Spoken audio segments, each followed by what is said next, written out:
Hare Krishna, bom dia. Tivemos aí um problema técnico com a Krishna Mai. Ela não pôde fazer a live, então estou aqui em cima da hora substituindo ela, né? Porque ela teve alguns problemas técnicos, né? Então, bom dia a todos e a todas. Aqui temos o Hari Darshana que entrou. Jai Hari Darshana, Hare Krishna. Glória a Srila Prabhupada. Ela não conseguiu entrar na página dela. Uma confusão, né? Por isso que eu falo sempre que os palestrantes têm que fazer um teste. Ainda mais as pessoas que não estão assim, regularmente fazendo as lives, tem que fazer um teste antes para poder, né, ver o que está, assim, se consegue entrar e tudo mais. Mas quando não faz o teste, deixa para cima da hora, aí pode se complicar, né? A internet é uma coisa meio confusa às vezes, né? Mas tudo bem, vamos dar continuidade aqui. Hoje estamos lendo o Srimad Bhagavatam, o canto 3, Princípios da Natureza Material, e os versos, é o capítulo 26, né? E os versos, começa aqui com o verso, deixa eu ver aqui, acho que foi lido ontem, Caixas da Água, acho que começa com o verso 44, se eu não me engano. Bom, eu acho que é o 45, 46, 45, 46, acho que vai até o 50. O verso dela vai até o 50, né? É do 47 ou do 46 até o 50, né? Não, 47. Vamos lá então. Om Namo Bhagavate Vasudevaya. Om Namo Bhagavate Vasudevaya. Om Namo Bhagavate Vasudevaya. Narayana Namaskritya Naram Chaiva Narottamam Devim Saraswatim Vyasam Tato Jayam Udirayet. Então, antes de recitarmos uma Bhagavatam, que é o nosso verdadeiro meio de conquista, ofereçamos nossas mais respeitosas reverências a Narayana, a suprema personalidade de Deus, a Narayana Rishi, o ser humano supremo, a mãe Saraswati, a deusa do conhecimento, a Srila Vyasadeva, o autor, e a Srila Prabhupada, o propagador. Jai, Srila Prabhupada. Alguém deve estar se perguntando toda a live, eu estou com essa camiseta aqui, que eu gosto muito, né? Alguém deve, já que ele não lava a camiseta, é que eu só uso elas para fazer a live, né? Depois eu guardo, né? Então demora a sujar, né? Porque já vários dias que eu faço a live com essa, fiz lá no Mayapur TV, com essa camiseta, que eu acho assim, eu sou fã dela, que eu vejo Prabhupada assim, um rosto assim meditativo, né? Bem legal. Então eu gosto de fazer a live com ela, né? Mas assim, ela é lavada assim, mas demora um pouco mais, porque eu só uso para fazer as lives, né? Então vamos lá então, ler o verso 47. Peraí. Dam Bhagavatanama Puranam Brahmasamitam Uttama Shloka Charitam Chakara Bhagavan Rishi Nisyasya Lokasya Dhanyam Swasthanam Mahat. Esse é uma Bhagavatam, encarnação literária de Deus, de Krishna, foi compilada por Srila Vyasadeva, encarnação de Krishna, e destina-se ao bem último de toda a sociedade humana. Ele é todo completo, todo bem sucedido, todo bem-aventurado. Krishna Swadama Pagate Dharma Gyana de Bisaha Kalanasa de Shanesha Purunarko Danoditaha. Este Bhagavatam é tão brilhante quanto o sol, e ele surgiu logo após a partida do Senhor Krishna para sua própria morada, juntamente com Dharma, Gyana, seu secta, etc. Aquelas pessoas são como nós, né, que perdemos nossa visão de vida densa escuridão da era de Kali, obteremos luz com esse Purana. Nasa Praesha Badreshu Nityam Bhakta Sevaya Bhagavati Utamash Loke Bhakti Bhavatinastiki. Jai Mahaprabhu Kripa Ki Jai. Queria que vocês me falassem se o som está bom, né? Hoje a Krishnamai ia dar aula, mas não conseguiu entrar na página do Facebook, não sei porquê, tem problemas técnicos.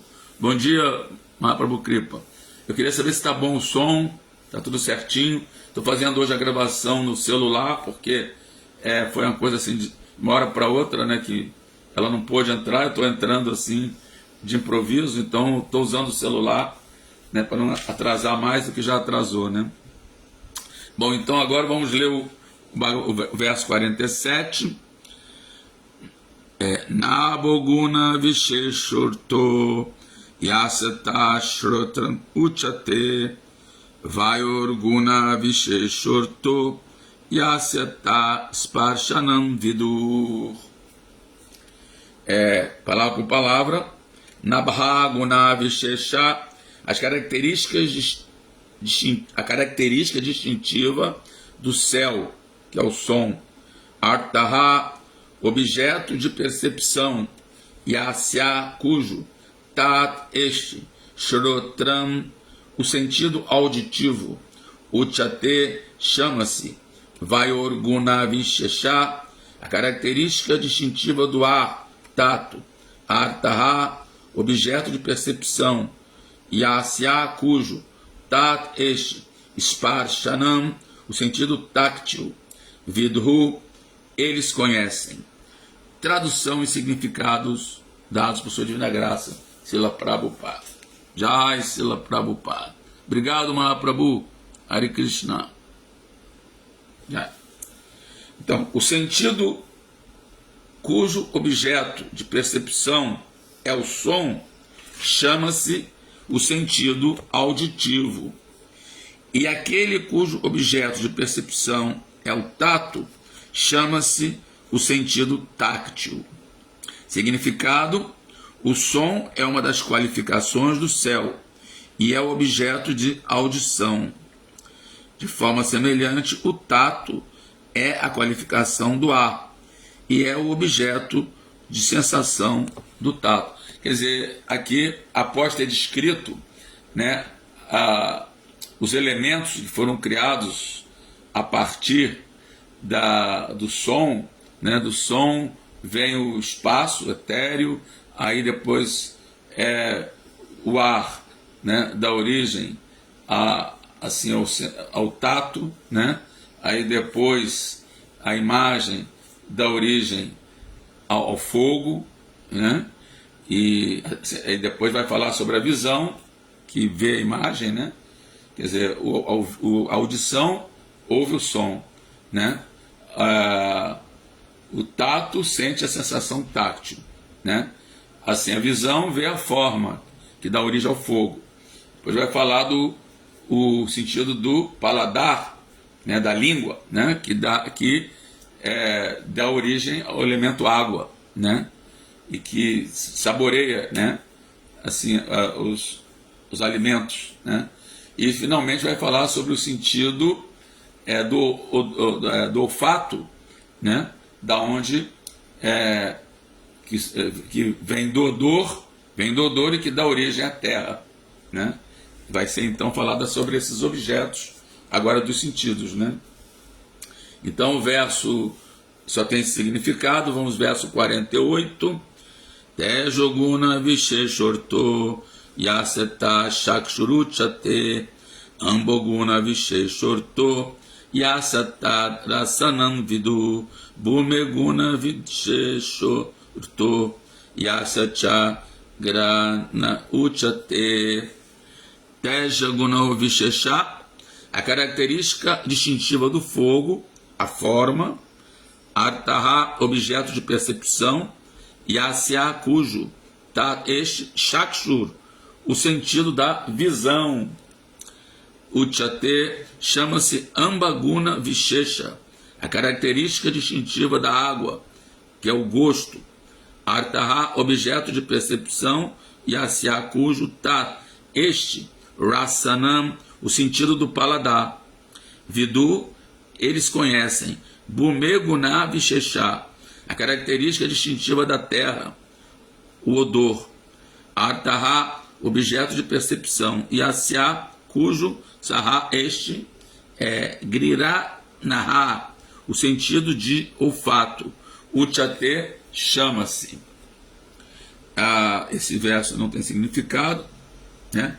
É uma coisa interessante a gente perceber que, por exemplo, a terra, ela possui odor, ela possui forma, ela possui sensação táctil, né? E ela possui som, né? Então ela possui todos, a terra possui todos os objetos, né, dos sentidos, né? Aí depois a água possui todos menos o odor, né? Possui sabor, possui forma, possui a sensação tátil e possui o som, mas não possui odor, né? Aí depois o fogo, né, não possui odor, não possui sabor, né? Se a pessoa for querer provar o fogo, vai queimar a língua, né? Mas ela possui forma, o fogo possui forma, o fogo possui som, aliás, sensação tátil, né? Senão você botar a mão ali, você queima a sua mão. E o som possui, e o fogo possui som. O fogo possui som, né? Você vê uma fogueira, ela faz barulho, né? Aí depois disso tem o ar, né? O ar não tem aroma, a não ser que esteja carregando o aroma, mas o ar em si não tem aroma, né? Quando tem um cheiro assim que a gente sente, que o ar traz esse cheiro, mas o próprio ar não tem cheiro, né? Nem o ar também tem paladar, né? Não tem gosto, né? E nem o ar tem forma, você não consegue ver o ar, né? Mas o ar tem a sensação tátil, você pode sentir o ar, né? Se vier assim, por exemplo, você sente o ar, né? Quando tem um vento, então, nem se fala, né? E o ar possui som, né? Então possui sensação de tato e possui som, né? Você pode ouvir o barulho do ar quando está ventando, né? Agora, o éter só tem som. O éter não possui nem cheiro, nem... O éter não... O espaço, né, o etéreo, né, não tem forma, não tem, o espaço não tem sensação tátil, o espaço não tem sabor, e o espaço não tem cheiro. Quer dizer, então cada um desses objetos possui as características do anterior e mais uma, né? Isso aqui está sendo explicado aqui, né? Então vamos continuar aqui, agora é o verso número 49, para Syadrishate Dharmo Hi Aparasmi Samanyaya Atovisheshu Bhavanam Bhumo Evo Palakshate.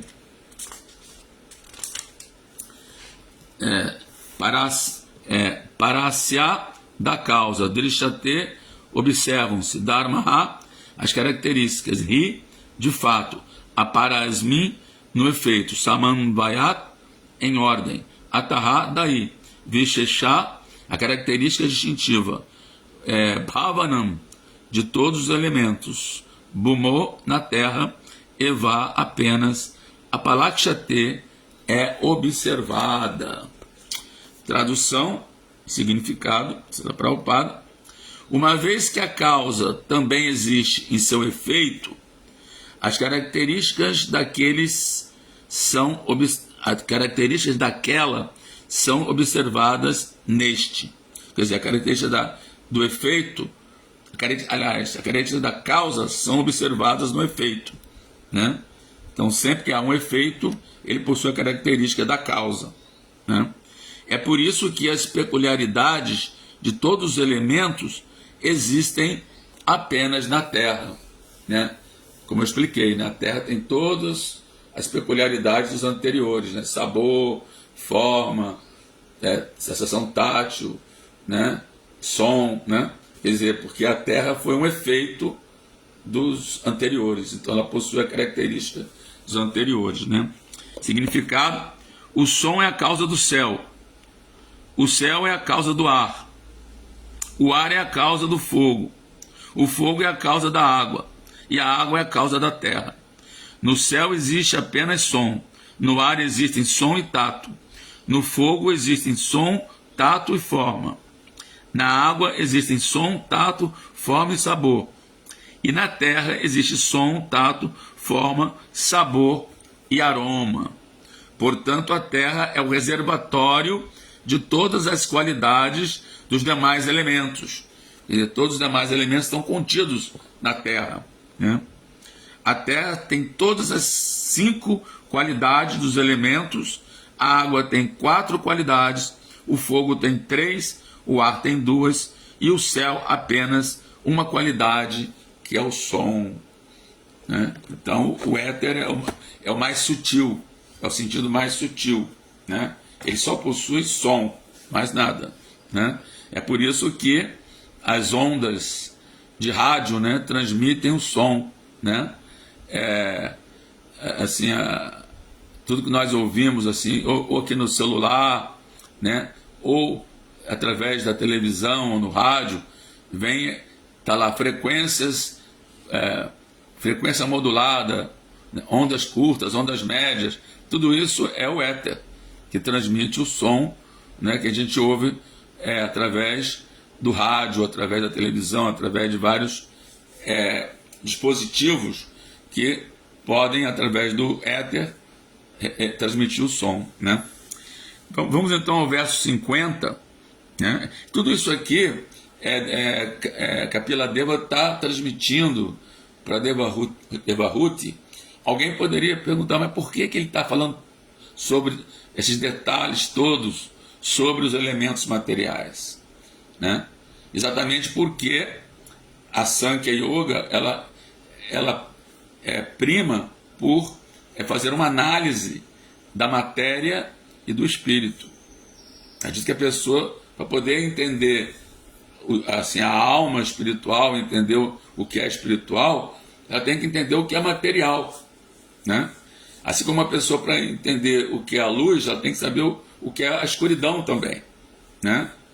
E isso está também nos Upanishads, né? Que só aquela pessoa que pode entender e conhecer esse mundo material, né? Com as suas criações, animais e plantas, e ao mesmo tempo entender assim o Brahman, essa pessoa ela é elegível para a liberação, né?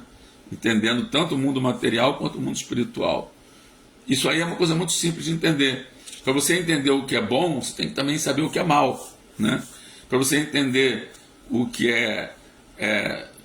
por exemplo, saboroso, você também entende o que não é saboroso, né?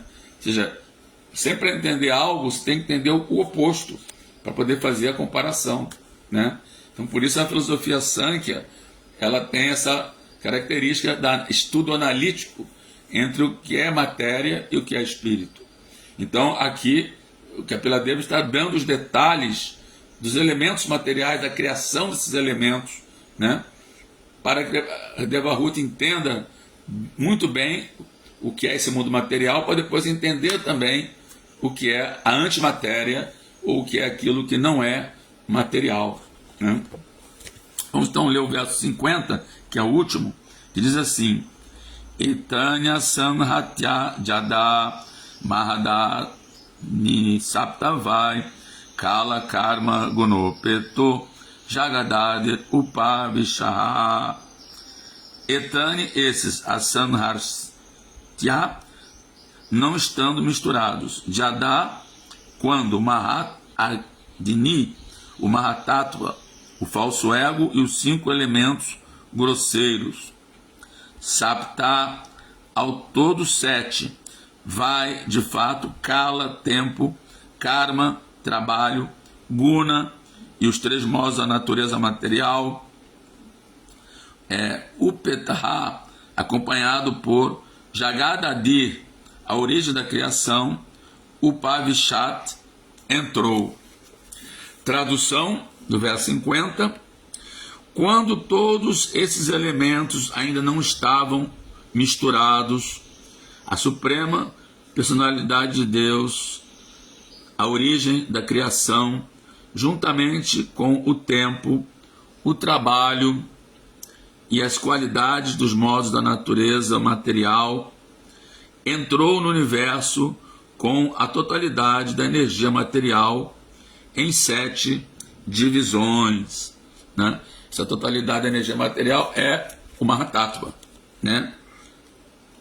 Então, é significado dado por Srila Prabhupada. Após discorrer sobre a geração das causas, Kapila-deva fala sobre a geração dos efeitos.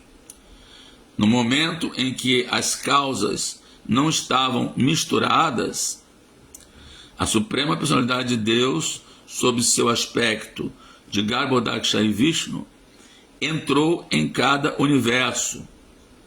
Acompanhando acompanhando Garbhodaksha e Vishnu, estavam todos os 7 elementos primários.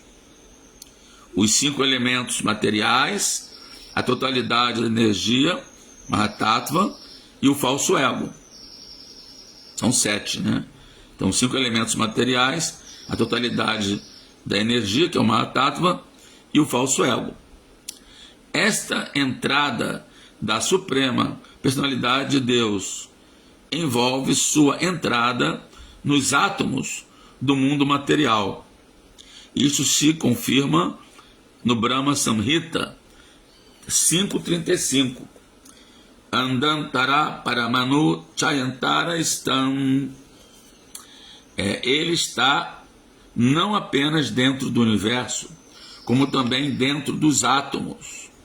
Ele está dentro do coração de cada entidade viva, que é Paramatma, né?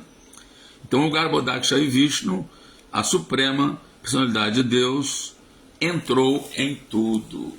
Jai, Srila Prabhupada Ki Jai. Om Gyana Timirandasya Gyananjana Salakaya Shakshur Amilitandjena Tasmai Shri Gurave Namah. Si Chaitanya Manobistam Staptam Jana Bhutale Swarupa Kadamahyam Tadati Swapadantikam. Nasci na mais escura ignorância, todos nós nascemos na mais escura ignorância, e o mestre espiritual abre nossos olhos com a shot do conhecimento. Ofereçamos, pois, nossas mais respeitosas reverências a ele. E quando é que Srila Rupa Goswami estabeleceu nesse mundo material a missão para satisfazer o desejo do Senhor Chaitanya, me dará refúgio aos seus pés de lótus. Andeham Sri Guru Siutapada Kamalam Shri Gurum Vaishnavanscha Sirupa Sagrajatam Sahagana Raghunatam Vitantam Sajivam Sadvaitam Savadutam Parijana Sahitam Sri Krishna Chaitanya Devam Sri Radha Krishna Padam Sahagana Lalita Sri Visakam Vitanscha Anchakalpa Tarubhyascha Kripa Sindhu Vaevacha Patitanam Pavanebhyo Vaishnavebhyo Namo Namaha. Ofereço minhas mais respeitosas reverências a todos os Vaishnavas aqui presentes e todos que também ouvirão essa live, e todos os demais da Vaishnavas que são cheios de compaixão pelas almas caídas e, como árvore dos desejos, satisfaz o desejo das entidades vivas, em especial a sua divina graça, a ser Bhaktivedanta Swami Srila Prabhupada. Namam Vishnu Padaya Krishna Prestaya Bhutale Srimad Bhaktivedanta Swami Itnamile. Namaste Saraswati Deve Gauravani Pracharine Nirvishesha Sunyavadi Pashtata Deshatarine. Jaya Shri Krishna Chaitanya Prabhu Nityananda Si Advaita Gadadara Sivasari Gaura Bhaktavrinda. Hare Krishna Krishna Krishna Hare Hare, Hare Rama Rama Rama Hare Hare. Mais uma vez, bom dia àqueles que chegaram depois, né? Bem-vindos aqui à nossa Satsanga, Bhagavat Sangha, na verdade, né? Bhagavat Sangha Transcendental, online, né? Virtual. Vou ler de novo os versos de hoje, sem ler o sânscrito, para não não atrasar mais do que já está atrasado, né? E depois vamos tentar comentar alguma coisa. Começamos do verso 47, que diz assim: o sentido cujo objeto de percepção é o som, chama-se o sentido auditivo. E aquele cujo objeto de percepção é o tato, chama-se o sentido táctil. O sentido cujo objeto de percepção é a forma, a característica distintiva do fogo, é o sentido da visão. E o sentido cujo objeto de percepção é o gosto, a característica distintiva da água, é conhecido como o sentido do paladar. Finalmente, o sentido cujo objeto de percepção é o odor, a característica distintiva da terra, chama-se o sentido do olfato. Uma vez que a causa também existe em seu efeito, as características daquela são observadas neste. E é por isso que as peculiaridades de todos os elementos existem apenas na terra. E o verso 50, quando todos esses elementos ainda não estavam misturados, a suprema personalidade de Deus, a origem da criação, juntamente com o tempo, o trabalho e as qualidades dos modos da natureza material, entrou no universo com a totalidade da energia material em 7 divisões. Haribo, são textos bem técnicos, né? Krishna diz na Bhagavad Gita: eu sou o aroma da terra, né? Ele fala: eu sou o sabor da água, né? Ou seja, Krishna está em todos esses elementos, né? Ele é assim o fogo, né, do sacrifício, quando nós fazemos, né, Agnihotra. Esse fogo é Krishna, né? Oferecemos assim os diferentes oferendas ao fogo, ghee, né, legumes, frutas, etc., né? E esse fogo também é Krishna, né? E ele fala: eu sou a luz do sol e da lua, né? Krishna diz na Bhagavad Gita, né? Eu sou o fogo do sacrifício, também ele diz isso também, né? E ele também diz que eu sou dos purificadores, eu sou o vento, sou o ar, né? E ele fala também que eu sou o som no éter, né? O mantra Om, né? Então, na verdade, Krishna, ele está dentro de todos esses elementos, e na verdade ele está dentro de cada átomo, né? Esse é o aspecto todo penetrante, o aspecto assim como tem o aspecto transcendente, que é Krishna, que está no mundo espiritual, com as gopis, com os vaqueirinhos, né, desfrutando de passatempos. Ele também tem o seu aspecto imanente, que é Paramatma, que é no coração de cada ser vivo, e também Brahman, né, que penetra todo o universo, né, que está em toda parte, né. Então, a princípio, esses elementos, essas causas, né, desses elementos estavam assim, separados, não estavam misturados, né, porque o que causa esses diferentes elementos é quando eles se misturam, né, como foi descrito aqui, né, quando há uma mistura do éter com o ar, aí vem o tato, uma mistura do ar com o fogo, não, com o ar, com o sentido da visão, aí vem o fogo, por aí vai, né? Então é a relação de causa e efeito, né? É por isso que nós falamos que o Mahavishnu, que foi a primeira expansão Purusha, que vem diretamente do Sankarsana, né, do segundo Sankarsana, né, que por sua vez é uma expansão do Mahasankarsana, que por sua vez é uma expansão de Balarama, que por sua vez é uma expansão de Krishna. Então esse Mahavishnu, ele está deitado no oceano causal, né, por isso é chamado oceano causal, é o oceano da causa e do efeito, né? Então, quando ele olha para essa energia material, cujo nome é Mahatattva, né? E ele injeta o fator tempo, né? Que na verdade é o Sadashiva, né? É o Shiva eterno que existe no mundo espiritual, né? Que entra na forma do fator tempo. Sem o fator tempo não pode haver atividade, né? Ou seja, por isso que na Bhagavad Gita fala desses de 5 temas, né? Que é o Purusha, né?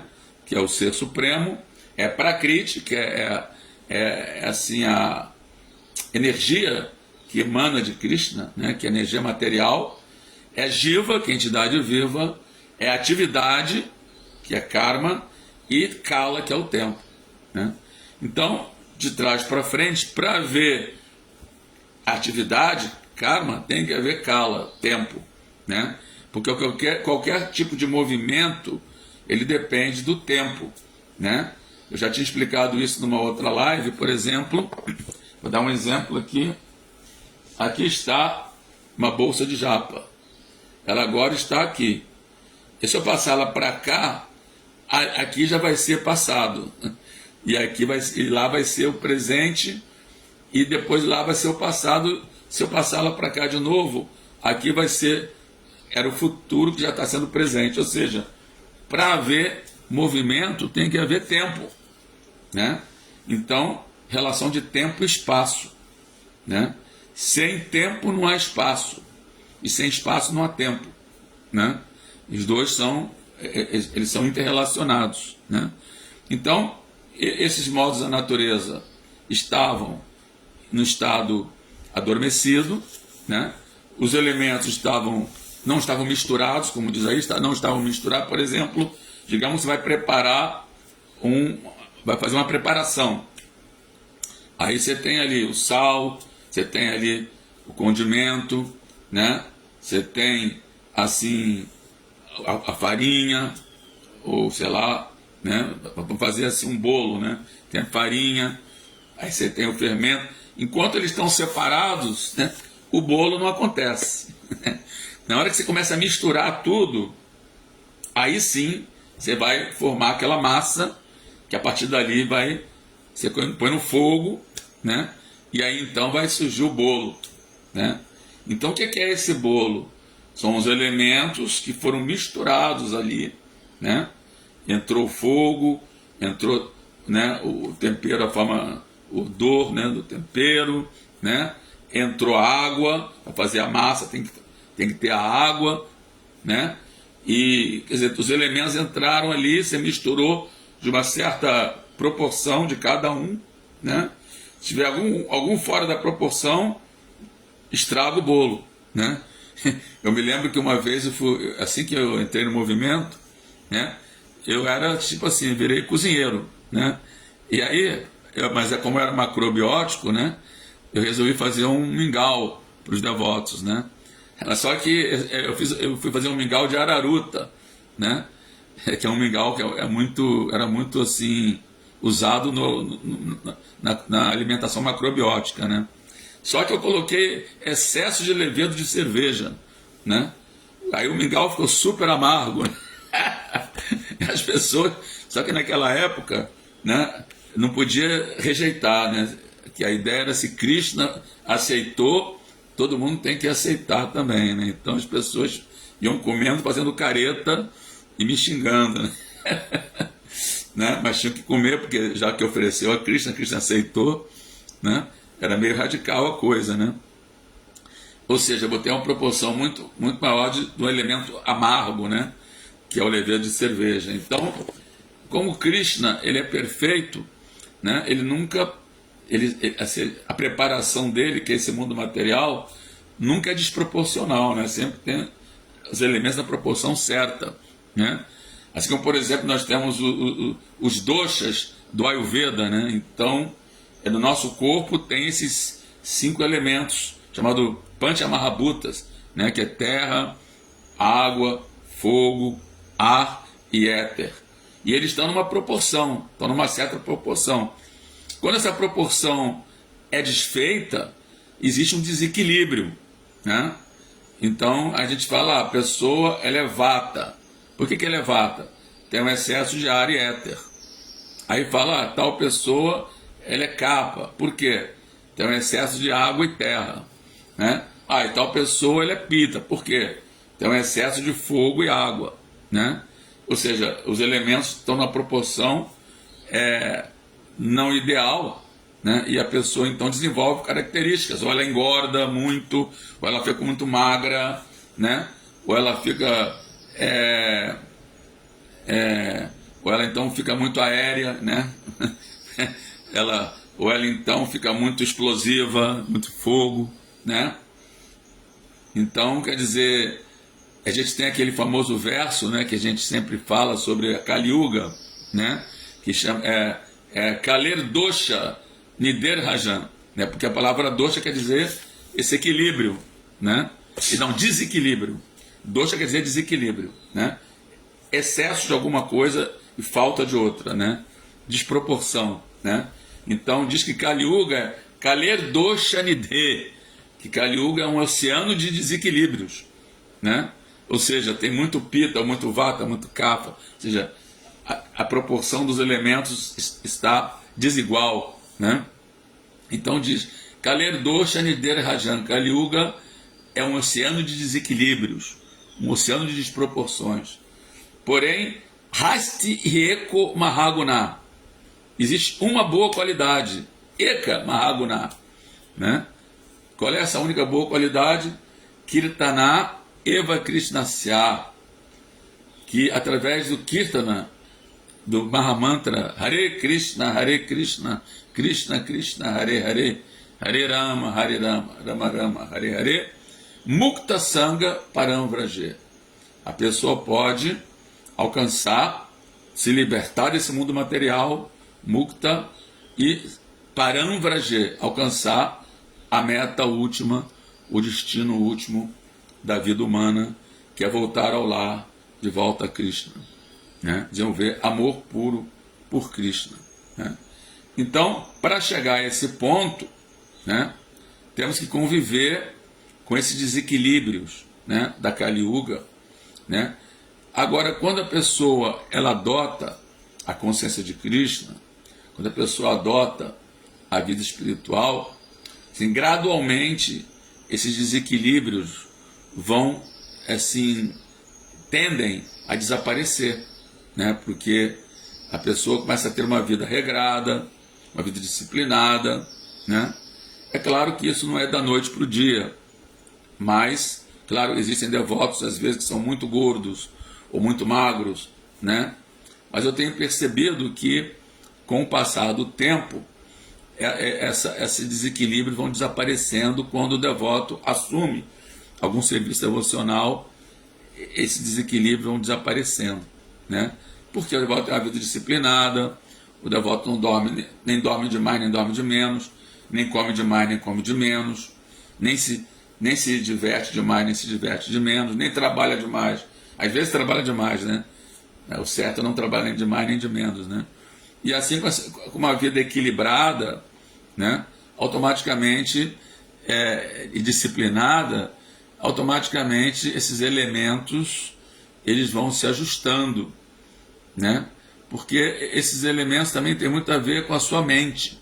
É claro que a gente já nasce com desequilíbrio, que já vem dos nossos pais, nossos avós, né?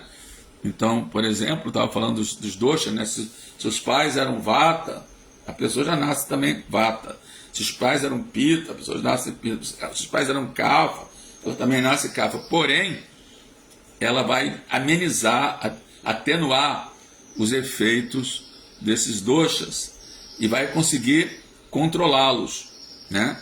Assim como, por exemplo, alguém que vai cozinhar controla a temperatura do fogo, né? Nem coloca muito alto para não queimar a comida e nem coloca muito baixo, que vai demorar, né? Se for arroz, por exemplo, vira até arroz papa, né? Depois, né, se colocar água demais, por exemplo, né? Então a pessoa, com o passar do tempo, se ela tem uma vida regrada, disciplinada e assim, um sadhana assim estável, um sadhana assim constante, né? A pessoa pode porque esses efeitos não são só no corpo, né? Principalmente esses efeitos estão na mente, né? E aí a mente, se a mente está desequilibrada devido a esses doshas que desequilibram a mente, a pessoa vai ficar, vai comer demais, ou vai comer de menos, vai dormir demais, vai dormir de menos, vai trabalhar demais, vai trabalhar de menos, e automaticamente um desses elementos vai ficar em excesso, né? A gente diz que quem trabalha demais é pita, né? Os pitas, eles costumam trabalhar demais porque tem muita paixão, devido a que tem muito fogo.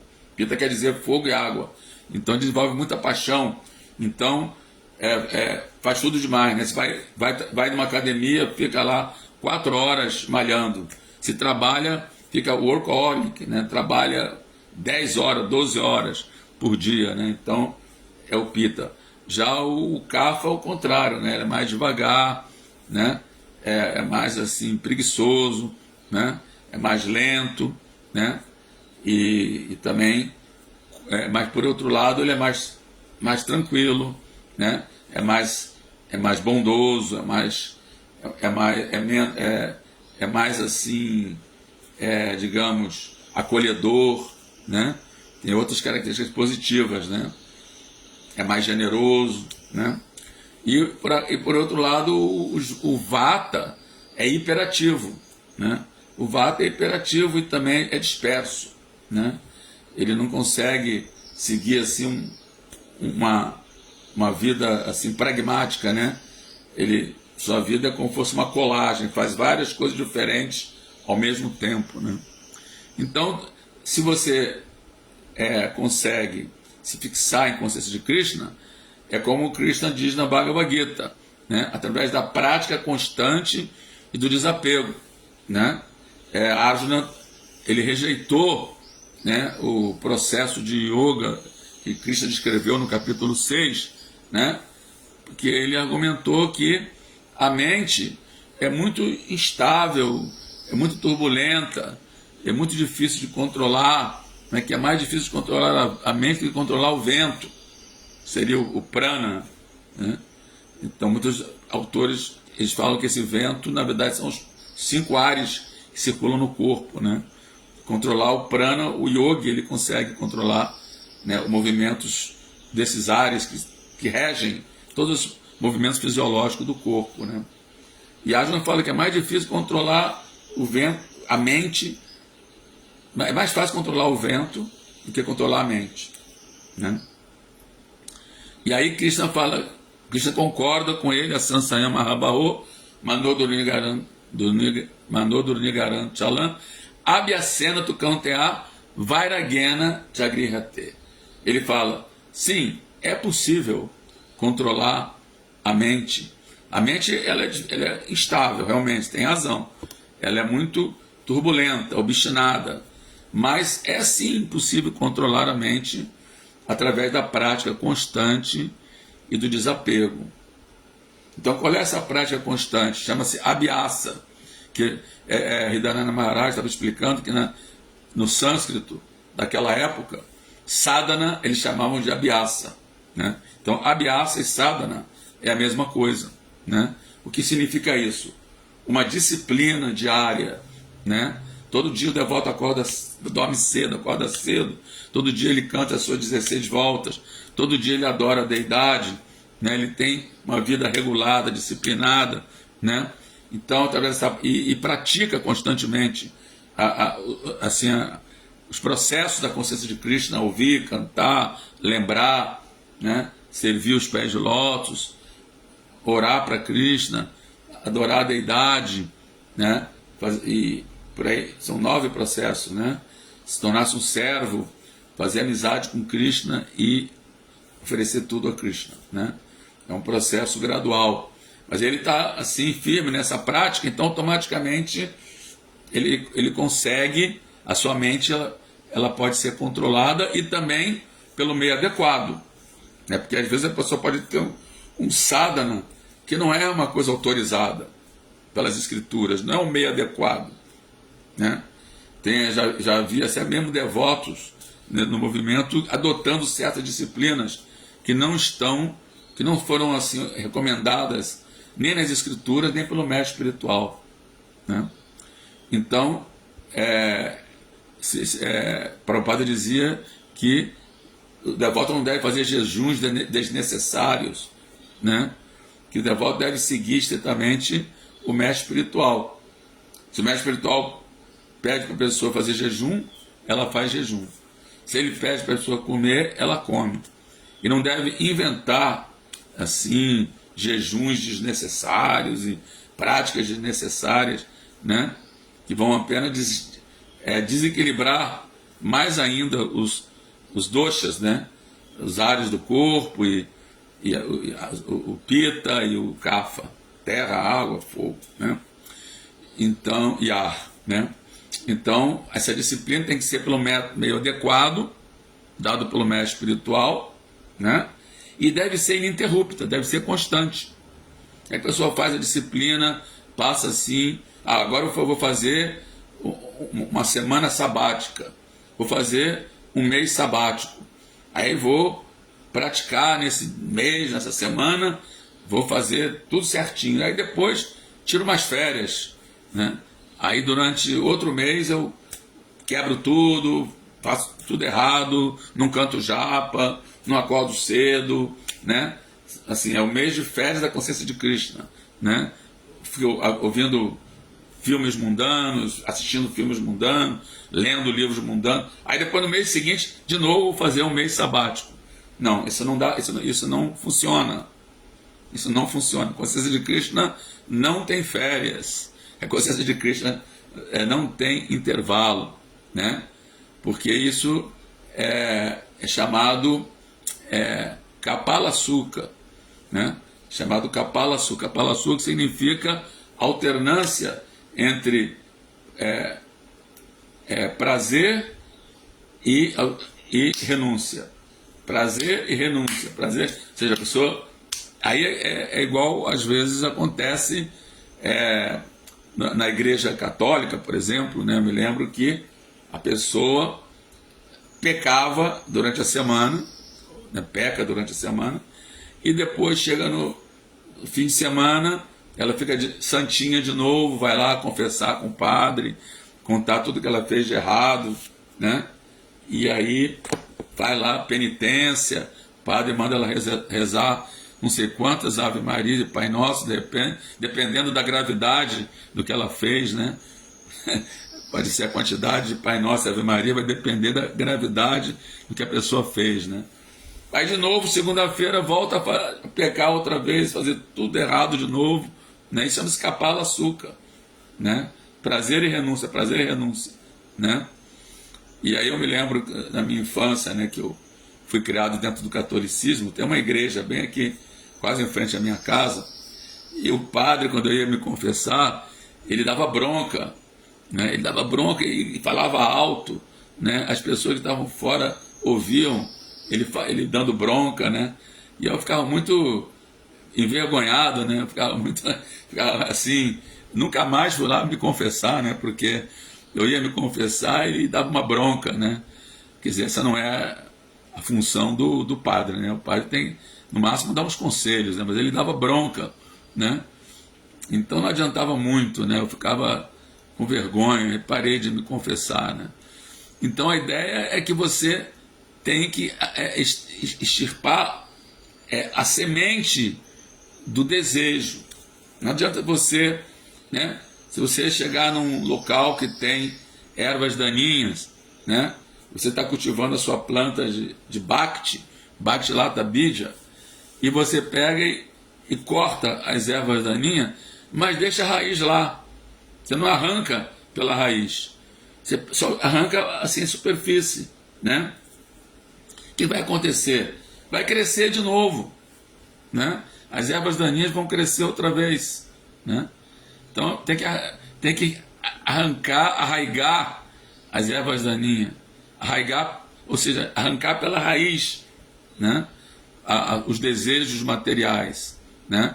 Isso só é possível se você sentir um prazer superior. Não adianta dar bronca, né? o padre dava bronca e passava penitente, não adianta, né? A pessoa vai naquele momento pedir perdão, eu peço perdão dos meus pecados, estou arrependido, mas depois volta a pecar de novo. Então tem que extirpar a raiz, a semente do desejo material, né? Isso só é possível se você sentir um gosto superior.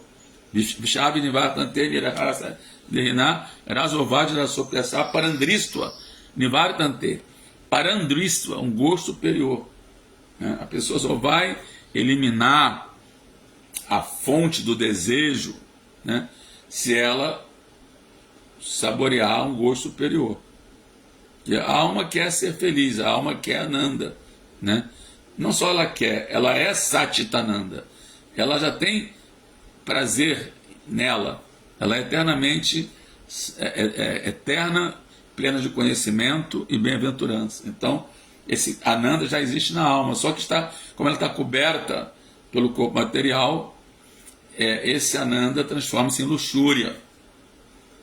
E o amor original que nós temos por Krishna transforma-se em luxúria.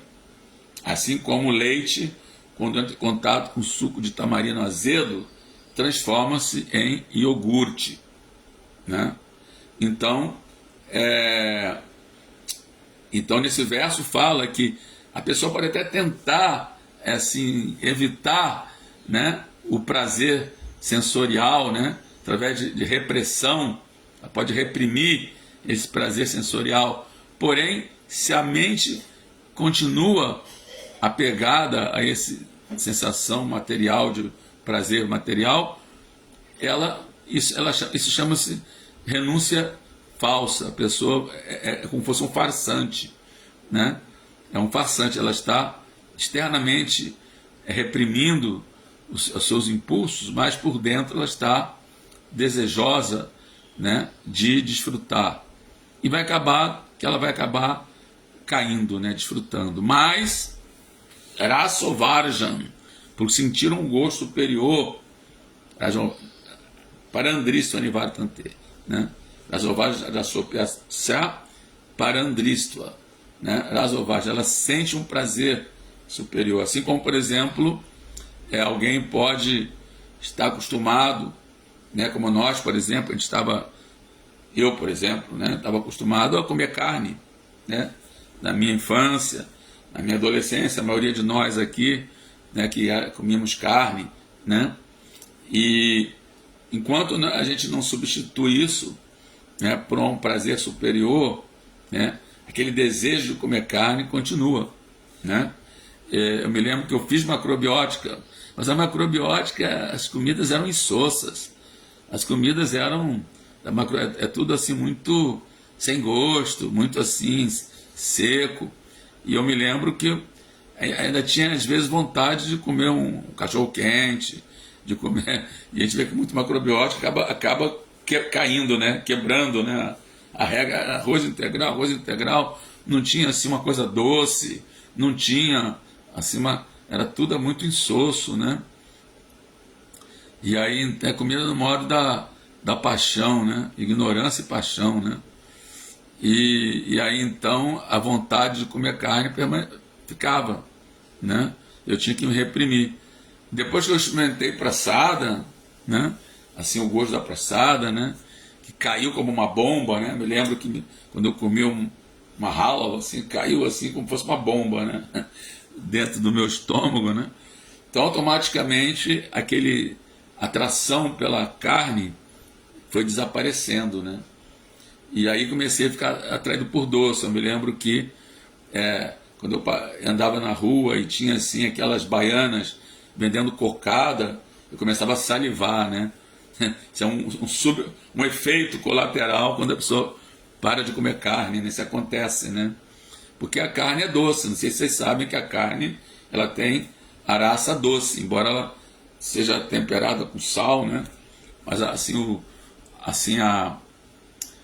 sabor da carne na verdade é doce, né? E o salgado dela também é do sangue, né? Quando ela está com sangue, o sangue tem sal, mas a carne em si ela é doce. Então quando a pessoa para de comer doce, a princípio ela fica muito apegada a comer doce. né?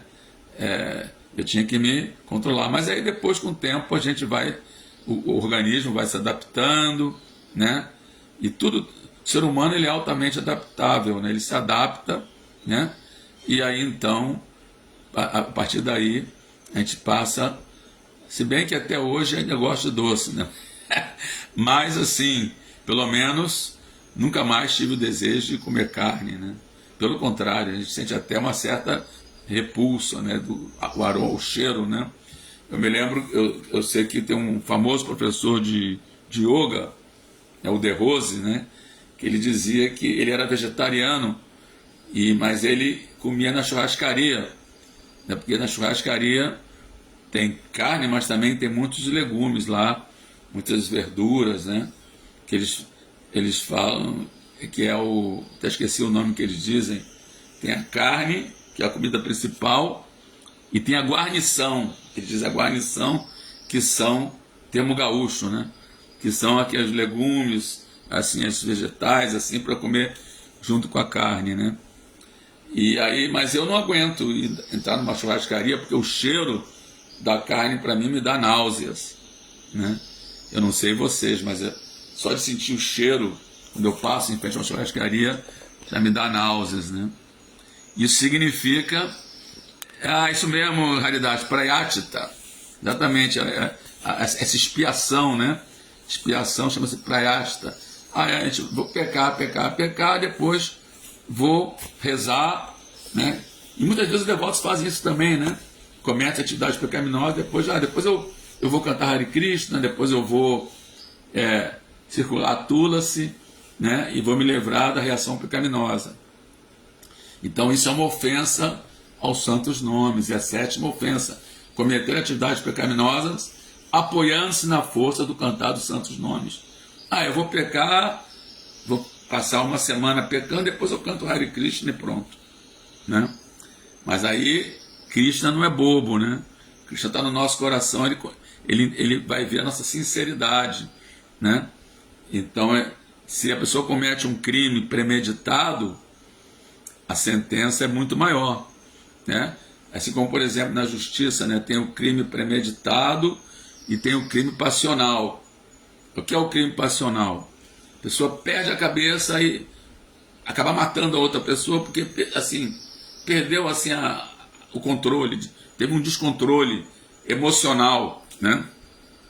Tipo assim, o cara vê a esposa amada dele com outro cara, se beijando com outro cara. O cara, na hora, fica fora de si e mata o outro cara.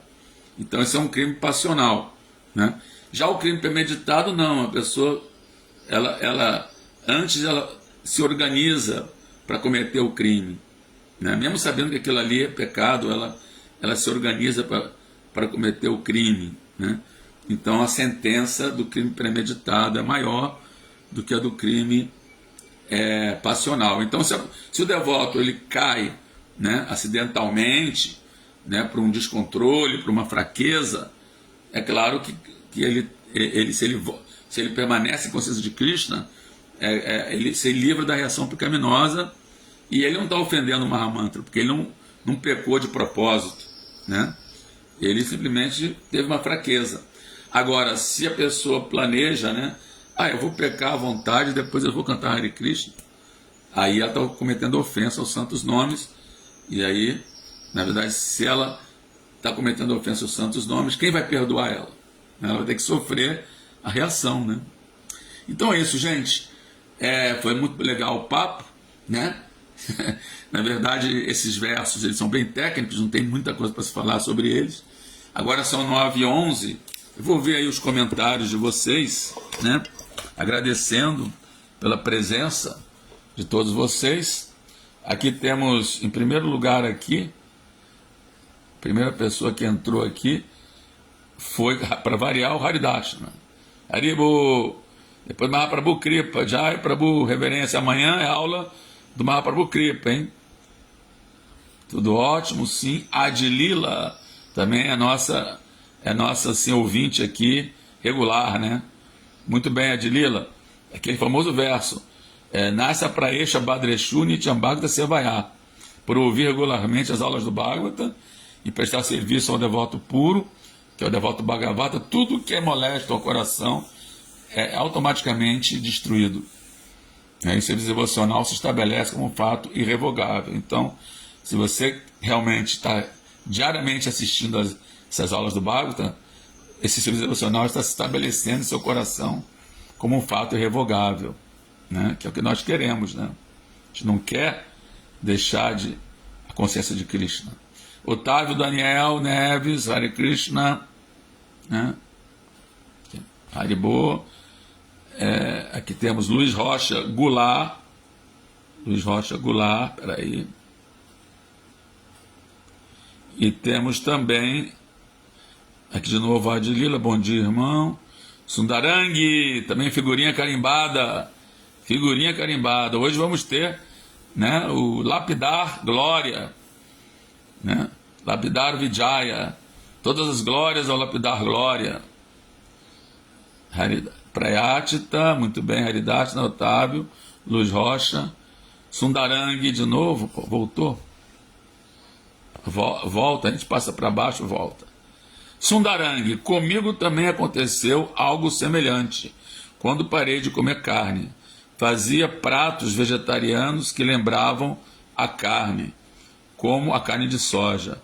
Meu filho comia carne e eu ainda fazia para ele, né? Mas com o tempo não conseguia nem comprar e nem cozinhar, me dava ojeriza. Temos também que ver que a repulsa também é apego, né? Quando você sente uma repulsa, também é uma forma de você estar apegado, né? Vamos ver aqui, Marcelo A. Magalhães. Marcelo A. Eu não sei o que é esse A, mas é o Marcelo A. Magalhães. Recitar uma vez o mantra Hare Krishna é até fácil mesmo, né? Mas repetir 16 voltas de Japamala já exige bem mais esforço. É verdade que na Índia os Vaishnavas fazem 64 voltas. Como eles conseguem? São 8 horas cantando, né? Japa, né? Porque na verdade na Índia, aquelas pessoas que adotam o Vaishnavismo, a vida deles é bem tranquila, né? E não precisa correr atrás como aqui, porque lá assim, as necessidades são providas, né? E a pessoa fica somente à mercê disso, né? De cantar Hare Krishna. Então, ela pode ficar o dia inteiro cantando, ela consegue comida, ela consegue, né, lugar para dormir, e aí ela fica por conta disso, né, de cantar o Mahamantra Hare Krishna. Hare Krishna, Krishna Krishna, Hare Hare, Hare Rama, Hare Rama, Rama Rama, Hare Hare. Né? Srila Prabhupada, no começo, falou para os devotos cantarem 64 voltas, por incrível que pareça. Né? Aí os devotos Prabhupada é impossível. Se nós formos cantar 64 voltas, não fazemos mais nada. Passar o dia inteiro cantando. Né? Aí Srila Prabhupada baixou para 32 voltas. Não, Prabhupada, 32 também é muito. Né? E agora nós achamos 16 voltas muito. Imagina. Né? Também a vida é muito agitada, né? A vida é muito corrida. Temos muitas ocupações, né? E às vezes, realmente, até mesmo as 16 voltas ficam muita coisa, né? Especialmente os devotos fazem como o Haridashana. Né? O que o Haridashana faz? Ele dorme com as galinhas. Né? Quando as galinhas vão dormir, ele também vai. Né? Tipo 7 horas da noite, por aí. Aí acorda bem cedo, 3 horas da manhã, 3h30, e canta japa até as, sei lá, 6h30, 7 horas, né? Depois fica livre durante o dia, né? Esse é um bom sistema. Eu não consigo seguir, né? Infelizmente, de dormir tão cedo, acordar tão cedo, né? Até porque aqui em casa, que eu moro aqui com minha mãe, né? O ritmo é outro, né? Então não dá para esse horário já ir dormir, né? 7 da noite, né? Mas se a pessoa ela mora sozinha, ou mora, né, com a sua esposa, e a esposa também segue o mesmo ritmo, né? Fica fácil, né? Então é isso, né? Agora, se você se organiza, você consegue cantar 16 voltas tranquilamente, né? Que são 2 horinhas no máximo, né? Pode cantar 1 horinha de manhã, depois uma meia hora, assim, à tarde, na hora depois do almoço, e depois uma meia horinha de noite, e pronto, já cantou 16 voltas. Não é tão difícil assim, né? Vamos ver aqui o que Sundarang está falando. Todas as glórias ao lapidar glória, todas as glórias ao lapidar glória, todas as glórias a Sundarang. Sundarang Kijai, a grande baluarte do lapidar glória. Acho que o lugar onde vivemos pode favorecer muito o sadhana, com certeza, né? Seria de bom tom o devoto desejar nascer na próxima vida em Mayapur, numa família de devotos. Com certeza, né? Eu vejo que, por exemplo, lá na Índia, em Vrindavana, nos Ekadasis, eles cantam 64 voltas, fazem jejum total, não dormem de noite, né? E eu achava para mim que isso era impossível, mas eu consegui fazer isso lá, que todo mundo estava fazendo, eu fiz também, né? No templo Krishna Balarama, né? A associação é muito importante, né? Então lá no templo de Balarama então foi fácil, não foi difícil. E aí, jejum total, até de água, né? Inclusive lá naquele ambiente, clima seco, né? Parecia impossível, né? Se aqui no Rio, que é úmido, eu não consigo ficar sem beber água o dia todo, eu consegui lá tranquilamente. Todo mundo fazendo, eu também fiz, né? Aí depois, para ficar acordado à noite, pô, parecia impossível. Eles ficam acordados a noite inteira. Eu fiquei numa boa, todo mundo cantando Hare Krishna, o bhajan rolando, fiquei tranquilo, né? Aí depois eu pensei, bom, então no dia seguinte eu vou ficar morto, né? Que nada, eu dormi umas 2 horinhas, eu já estava de novo desperto, né? Então, quer dizer, a associação é muito importante, né? Inclusive a gente vê, né, que eu aqui em casa eu não consigo dormir tão cedo, mas quando eu vou a Nova Gokula, Vrajabhumi, quando é 8 horas já estou na cama, 8h30, eu não consigo ficar acordado depois disso, né? E para mim acordar para o Mangalartika é muito fácil. Já morando aqui, para mim acordar 3h30, 4 horas é muito difícil, né? Porque é um outro ritmo, né? É interessante isso, né? Então é isso, gente. 9h20, hoje estarei lá no Lapidar Glória. Vocês vão ter que me engolir. Igual aquele técnico de futebol, né? Vocês vão ter que me engolir. Vou estar lá, né? Mas vocês são muito tolerantes, né? A Mataji Sundarang é muito tolerante, consegue tolerar esse crápula quando vai lá no Lapidar Glória. Jai, Hare Krishna, todas as glórias a Srila Prabhupada. Haribo, Jai.